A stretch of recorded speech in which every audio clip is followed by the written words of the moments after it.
সর্বশেষে মুসলমানদের ধর্মগ্রন্থ কোরআন আবৃত্তি করার জন্য ডাকা হয়েছে। এসেছে মিশরের কারি Abdul Basit Ibne Abdus Samad.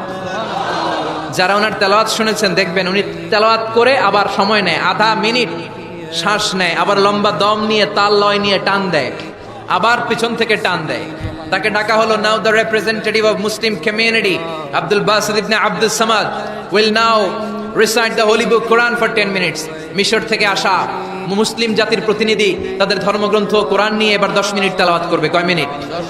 উনি দাঁড়িয়ে রাখেন না, ক্লিন শেভ, পাতলা একটা চাদর আর জুব্বা পরে চলে এসেছে মাইকের সামনে, এসে আউযু বিল্লাহি মিনাশ শাইতানির রাজীম বলে টান দিয়েছে। সময় কয় মিনিট? উনি সূরা ফাতিহা পড়তে সময় নিয়ে নিয়েছে 13 মিনিট। শ্রীমত ভগবত গীতাওয়ালারা হাততালি দেয়, সময় শেষ, কোরআন গেছে। কিন্তু কি আজীব তামাশা, বিচারক তো লালবাতি চাপে না। বিচারককে লালবাতি চাপার বিষয়টা ভুলিয়ে দিয়েছে কে? কেউ যেটা পারে না সেটা পারে কে?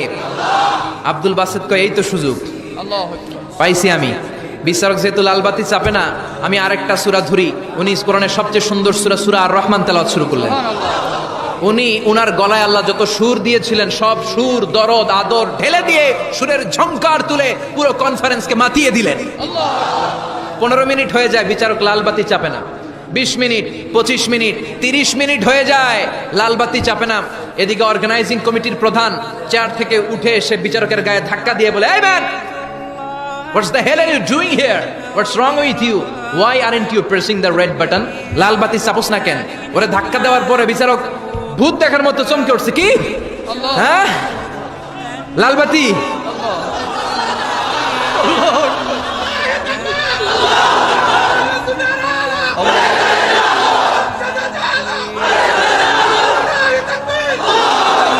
অর্গানাইজিং কমিটির চেয়ারম্যান যখন ধাক্কা দিছে, why aren't you pressing the red button, তুমি লালবাতি চাপো না কেন? ভিমড়ি খেয়ে ওর সালাপ দিয়ে, কি হ্যাঁ লালবাতি, নীলবাতি, কোন বাতি, কোন বাতি? হুশ নাই, ওর হুশ নিয়ে গেছে কে? আবার যখন আব্দুল বাসিতের তেলাওয়াতের দিকে তাকায় আবার বেহুশ। না পেরে বিচারক দাঁড়িয়ে বলে, ও Abdul Basit Ibne Abdus Samad, come from Egypt, there is no time limits for you, recite as much as you wish. O Abdul বাসিত, আজকের এই প্রতিযোগিতায় তোর জন্য তেলাওয়াতের কোনো সময় নাই, তোর যত মনে চায় তুই পড়ে যা।